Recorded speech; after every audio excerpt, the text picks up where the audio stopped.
What are you currently doing to stay on top of your health and optimize your performance when it comes to your business? For me, health is a big thing. I try to really optimize in all aspects. Like I get blood tests regularly. I got a genetic exam recently, which was pretty interesting actually. And I take Anything surprising?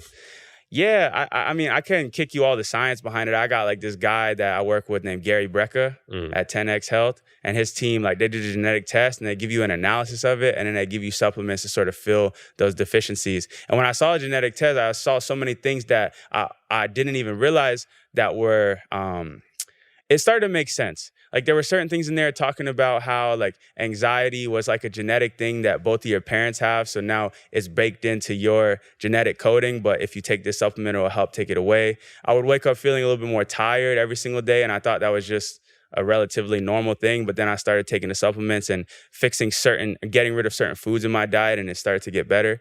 So what I say when I started making money was I started investing into these things like blood tests, genetic exams, supplementation, and also the food. At my house, I'm really weird about it. Like I don't eat no processed food at all. I really make sure to get everything organic. I eat all whole foods as much as I can. I think it's more difficult in America to try and dodge that stuff. Like the average food in the supermarkets is like, it's really not that good for you. It's hard to dodge it for sure, but if you're like, it's not hard to get it. Yeah. It's hard to dodge it because it's being thrown at you everywhere, but it's definitely not hard to get it. Like you can find a local supermarket, or you can go to your farmer's market, or you could literally go to the grocery store. You just got to pick the right things. You're still vegan? Yeah, I am. Really? Since 2017. Nice. Yeah, bro. I know you're on the carnivore vibes, huh?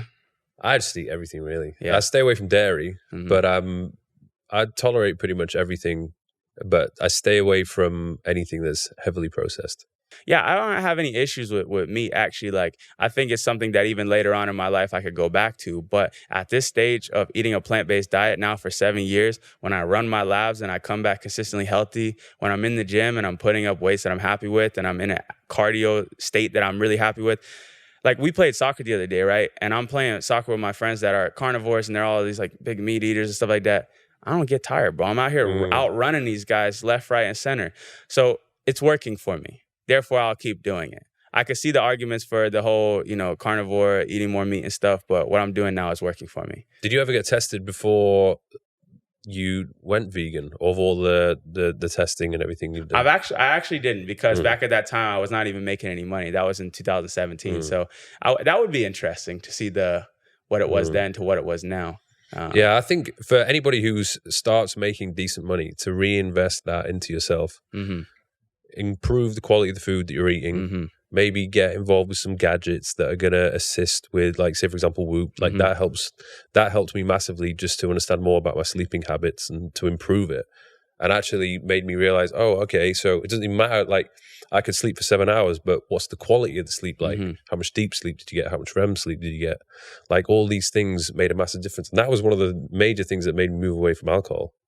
Because if I did go out and drink, I'd only need to drink more than 3 drinks, and I would wake up the next day, my HRV would be down massively, my recovery would be down massively, respiratory rate would be high, resting heart rate high, like, and that's all just from alcohol. And I was like, shit, like I had no idea it was like doing that much damage. The sleep tracking, it helps a lot. I don't do it. I need to do it. But you have problems sleeping though? Not really. I fall asleep like quickly, and I wake up pretty consistently at the same time. I feel like it's good to know if you're doing good or bad, but also like you can tell. That's how I feel about health in general. Like, people overcomplicate it, and you could maybe agree or disagree, but like everybody's trying to get on some diet and some health routine and master the sleep optimization. But it really comes down to just exercise, good sleep, and eating no processed food, organic food, and drinking a bunch of water. Like, if you can nail those 4 things, you're going to be healthier than 99% of people in the world.